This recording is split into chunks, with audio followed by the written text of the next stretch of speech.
খরগোশ আর সজারু। নর্মদা নদীর তীরে ছিল এক ঘন জঙ্গল। ওখানকার প্রাণীরা সব সময় নিজেদের মধ্যে ঝগড়া করত।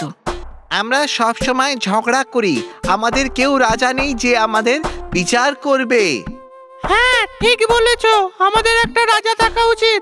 কিন্তু রাজা হবেটা কে? আবার ঝগড়া শুরু হলো। আমি রাজা হব। আরে না, আমি রাজা হব। না, রাজা তো আমার হওয়া উচিত। এক বুড়ো শেয়াল কিছুদিন আগেই সে জঙ্গলে এসেছিল। সে তার গুহা থেকে গজরাতে গজরাতে বেরিয়ে এলো। এই আওয়াজটা কিসে? একটু বাইরে গিয়ে দেখি তো। জঙ্গলের পশুরা শিয়ালকে দেখতে পেল। আর যদি শিয়ালকে আমরা রাজা বানাই তাহলে কেমন হয়? এটা ঠিক হবে। যখন ওই বুড়ো শিয়াল ওদের কাছে এলো, আমরা একজন রাজা চাই, আপনি কি আমাদের রাজা হবেন? কি ভাগ্যের কথা! আমার তো বিশ্বাসই হচ্ছে না। মনে হচ্ছে আমার খারাপ দিন শেষ হলো। আমার কোনো অসুবিধা নেই। দেখো, আমি হিংসার বিরোধী। কোনো কথা সম্পূর্ণ জানার পরই যদি আমার মনে হয় তবেই আমি দোষীকে মৃত্যুদণ্ড দেব।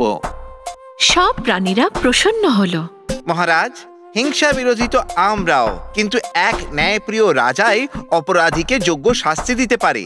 আচ্ছা, তাহলে ঠিক আছে। পরের দিনই খরগোশ আর সজারুর মধ্যে ঝগড়া বাঁধলো। এই গর্তটা আমার। না, এটা আমার, কারণ এটা আমি সব থেকে আগে দেখেছি।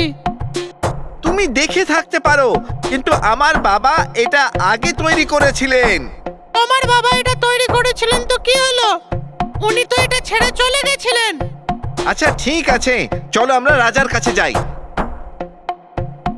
বিচারের জন্য দুজনেই ওই বৃদ্ধ শেয়ালের কাছে গিয়ে উপস্থিত।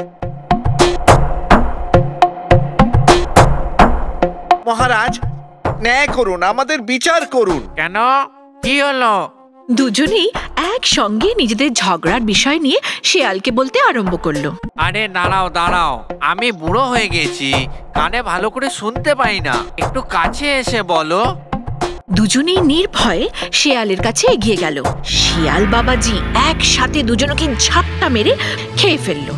দুজনেই নির্ভয়ে শেয়ালের কাছে এগিয়ে গেল। শিয়াল বাবাজি একসাথে দুজনকে ঝাপটা মেরে খেয়ে ফেললো।